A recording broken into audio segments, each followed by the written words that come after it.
Hello everyone, আশা করছি তোমরা সবাই ভালো আছো। আমিও খুব ভালো আছি। আকাশ সীমাস ব্লগে তোমাদের সবাইকে স্বাগত। নতুন দিনে নতুন আরেকটা ব্লগ নিয়ে তোমাদের সামনে হাজির হয়ে গেছি। আজকে হলো 1 জানুয়ারি। ঘুম থেকে উঠেই দেখি এখনও কুয়াশা কাটেনি। আরেকটা ব্লগে তোমাদের সাথে শেয়ার করেছিলাম যে রাত্রিবেলা অনেক কুয়াশা পড়েছে। এবার শীতে প্রথম এই কুয়াশা পড়েছে। এত কুয়াশা, অনেকটাই কুয়াশা ছিল। মানে সামনের থেকে সামনে কিছুই দেখা যাচ্ছিল না। হয়তো ভিডিওতে অতটাও বোঝা যাচ্ছে না, কিন্তু রিয়েলি অনেকটাই মানে কুয়াশা ছিল। তো প্রথমেই আমি সবাইকে বলে দিচ্ছি যে হ্যাপি নিউ ইয়ার। সবার যেন প্রথম মানে 2024টা যেন খুব ভালো কাটে। দীপা ওরা ঘুম থেকে উঠে পড়েছে, আর এদিক দিয়ে বাপ ছেলে এখনও ঘুম থেকে ওঠেনি। তো দীপা ওরা গল্প করছিল। তার কিছুক্ষণ পরে ও কয়েকটা থালা বাসন ধুচ্ছিল। তো বাড়ির থেকে মাছ রাখা হয়েছিল, রুই মাছ। সকালবেলা রান্না বান্না করার জন্য মাছ রাখা হয়েছিল। এই যে আমাদের জামাই, এটা আমাদের ছোট জামাই হয় ননদের। হ্যাঁ, এই যে ব্রাশ করছে সকাল সকাল, কালকে রাত্রেবেলায় আসছে।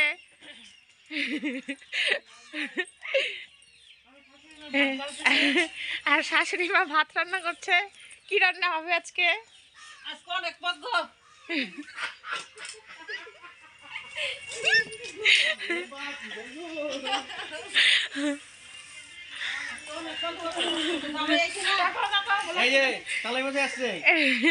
এই যে আমার বাবা আসছে এখন।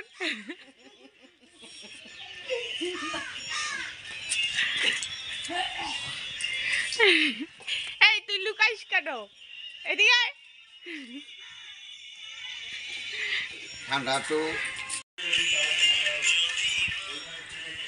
এই যে কুম্ভকর্ণ, এনারা এখনো ঘুম থেকে ওঠেনি। Ion, good morning. ওঠো ওঠো ওঠো, অনেক সকাল হয়ে গেছে। অনেক সকাল বলে অনেক বেলা হয়ে গেছে। ওঠো ওঠো ওঠো। দীপা এখানে শিলপাটার মধ্যে বাটাবাটি করছিল, আর এই দিক দিয়ে মা উনুনে রান্না করছিল। তো ভাত হয়ে গেছে, এখন মাছগুলো সব ভেজে নেবে। তো এদিক দিয়ে আমি পুজোটা দিয়ে নিচ্ছিলাম। তো আমার পুজো দেওয়া হয়ে গেছে। পুজো টুজো দেওয়ার পরে আমি সবাইকে খেতে দেব। মা কালকে রাত্রেবেলা রান্না করেছিল পায়েস, তো কেউ আর খায়নি। তো বলেছিল যে আজকে সকালবেলা খাবে। তো সবার জন্যই বেড়ে দিচ্ছিলাম। তার মাঝখানে আমার বাবাকে তো দেখতেই পারলে, আমার বাবা আসছে। তো সকালবেলা এখনও কেউ চা খায়নি, তো সবার জন্যই চা করে নিচ্ছিলাম এদিক দিয়ে। তো লিগার চাটাই করব, সবাই লিগার চাটাই খেতে ভালোবাসে। পায়েসটা খুবই সুন্দর কালার এসেছিল, আর খেতেও সেরকমই হয়েছিল। এদিক দিয়ে আমার চাটা হয়ে গেছে। তার মাঝখানে আমার মানে আয়ানও ঘুম থেকে উঠে পড়েছিল। ওকে বললাম হরলিক্স খাওয়ার জন্য, কিন্তু ও বাবার সাথে চা দিয়ে বিস্কুট খাবে। তা ও বাবা এদিক দিয়ে আয়ানকে খাইয়ে দিচ্ছিল। তো বলল যে আমাকে 2টো বিস্কুট দে, আমি ওকে খাইয়ে দিই। আয়ান বই পড়তে যাবে, তাই বাবা খেয়ে দিয়ে আয়ানকে নিয়ে চলে গিয়েছিল মানে পুনমের কাছে যেহেতু বই পড়ে, মানে ওর মানির কাছে, বড় মানি। তো আমি সবার জন্য বাটিতে একবারে পায়েস বেড়ে নিয়ে আসছি। আমার বাবার জন্য বেড়েছিলাম, কিন্তু বাবা না খেয়ে চলে গিয়েছিল। বলল যে আমার জন্য পরে দিয়ে আসিস, এখন চা খেয়েছি তাই খাবো না। আমি ভিডিও করছিলাম বলে ভাই হাসছিল, মুচকি হাসছিল। আয়নের পাপাও সবার সাথে খেয়ে নিয়েছে। কেমন হয়েছে আজকে পায়েসটা?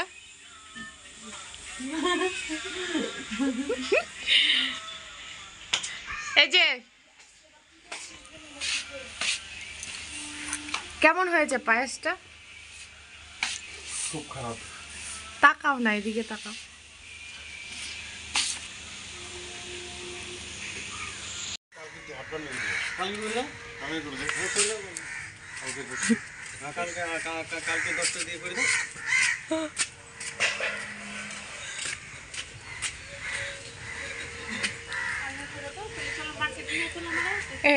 কালকে কোথায় যাওয়া হবে বলো? কোথায় যাওয়া হবে কালকে? কোথায় যাই? জায়গা Mirik. No no no Darjeeling. আমি তো কইছি পেঁপেটা অনেক দিন না এই লোকাল এই সামনে যাবো আধা ঘন্টা রাস্তা যাবো দুধিয়া দুধিয়া দা দুধিয়া অত দূর যাওয়া রাস্তা দুধ দিয়ে দেয় তাও সুন্দর জায়গা দুধিয়া স্পট ভালো তো, সেই মজা লাগে দেখতে। যেহেতু দীপা ওরা সবাই আমাদের বাড়িতেই, তাই প্ল্যান হচ্ছে যে কোথায় পিকনিক যাওয়া হবে। তো সবাই মিলে ডিসকাস করছে, এদিক দিয়ে সঞ্জয় দাও আসছে, তো সবাই মিলে ডিসকাস করা হচ্ছিলো যে কবে যাওয়া হয়। তো এদিক দিয়ে আমরা ভাত বেড়ে নিয়েছি, সঞ্জয় দা আর জীবন ভাই ওপরের টেবিলে খেয়ে নিয়েছে। আর এদিক দিয়ে আমরা সব মানে মহিলা পার্টি বলা চলে, সবাই একসাথে নিচে বসে খাচ্ছি। তো খুবই টেস্টি হয়েছিল তরকারিগুলো খুব। আর আমাদের ভিডিও করে দিচ্ছিল সৌম্যদীপ। এখন সন্ধ্যের পরে তাও 7:30 বেজে গেছে, তো সবাই আসছিলো। এদিক দিয়ে উর্মালা মাসি, মামি, পাপড়ি, তারপরে ওদিক দিয়ে মিঠি সবাই আসছিলো। আর জীবন ভাইয়ের সাথে ভিডিও কলে কথা বলছিল। তো জীবন ভাইয়ের ফলের দোকানটা দেখাচ্ছিল যে বৌদি আমার ফলের দোকানটাও তুমি ভিডিও করে মানে ইউটিউবে ছেড়ে দিও, মানে প্রমোশন হয়ে যাবে। জীবন ভাই বলছিল যে আমার ফলের দোকানটাকে দেখাও, তাহলে আমার ফলের দোকানে বেশি বেশি মানে মানুষ আসবে। তো এটা নিয়ে হাসাহাসি হচ্ছিল সবাই মিলে, যে একসাথে বসে থাকলে যা হয় আর কি। জীবন ভাইয়ের ফলের দোকানটা হলো লিউসি পাকড়ি, শিলিগুড়ি লিউসি পাকড়ি। তো ওইখানে ভাইয়ের নিজের দোকান, ওখানেই বাড়ি আর বাজারে দোকান। তো এদিক দিয়ে আয়নবাবু ঘুমিয়েছিল সন্ধ্যের কিছুক্ষণ আগে। কিছুদিন হয়েছে খুব ওর বাজে নেশা হয়েছে, সারাদিন ঘুম আসবে না, সন্ধ্যের আগে ও ঘুমিয়ে পড়ে, বই পড়ার ফাঁকিবাজি আর কি। তো ঘুম থেকে উঠে পড়েছে। তো ওঠার পরে বললাম যে কি খাবা, বলল যে মাম্মা আমি পাস্তা খাবো। তো আমি ভাবলাম যে যেহেতু বাড়িতে সবাই রয়েছে তাহলে পাস্তা একটু বেশি করেই বানানো হোক, আর পাস্তা জিনিসটা সবাই ভালো খায়। তো বানাচ্ছিলাম পাস্তা। আবার এদিক দিয়ে দীপার বড় আসবে যেহেতু, ও সকালবেলা খাওয়া দাওয়ার পরে দোকানে চলে গিয়েছিল, তারপরে আবার রাত্রেবেলা আসবে।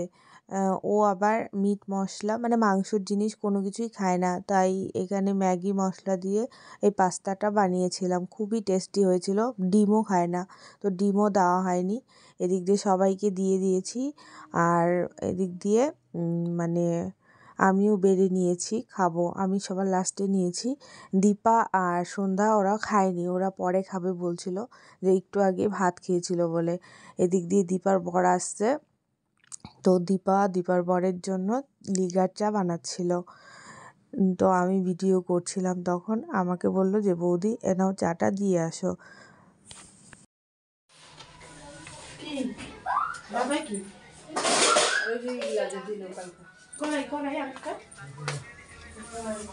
সাইড দাও তো।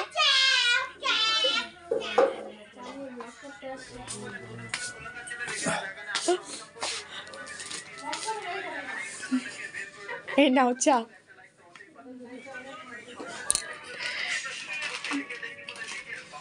বাবু এখানে বসো। দীপার বর আগেই বলে রেখেছিল যে এই বাড়িতে আসার পরে ম্যাগি খাবে, তাই ম্যাগি আনা হয়েছিল। পাস্তা আমরা বানিয়ে খেয়েছি, আর ওর বর পাস্তা খাবে না, বলল যে আমি ম্যাগি খাবো। তাই দীপার বরের জন্য ম্যাগি বানাচ্ছিল, ম্যাগির মধ্যে মটরশুঁটি এগুলো দিয়ে মানে স্যুপ টাইপের ম্যাগি বানিয়ে দিচ্ছিল।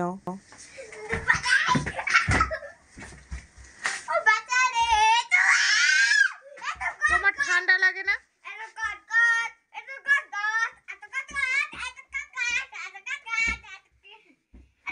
এডিটিং করতে বসে মানে কি আর বলবো, দেখেই খিদে পেয়ে যাচ্ছে।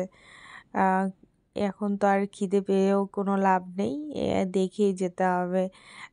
খুবই টেস্টি হয়েছিল ম্যাগিটা, আমি 1 চামচ খেয়েছিলাম, খুবই টেস্টি হয়েছিল। এদিক দিয়ে আয়নের পাপা খেয়ে নিচ্ছিল। কি খাচ্ছ?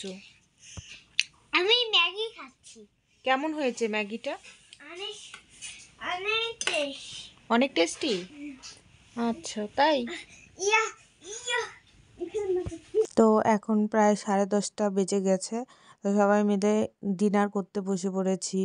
তো আজকের ভিডিওটা এতটুকুই। যদি তোমাদের ভালো লেগে থাকে আমার ব্লগটি, তাহলে একটা লাইক, কমেন্ট, শেয়ার করে দিও। আর আমার চ্যানেলটাকে সাবস্ক্রাইব করে দিও। আজকের জন্য টাটা, গুড নাইট।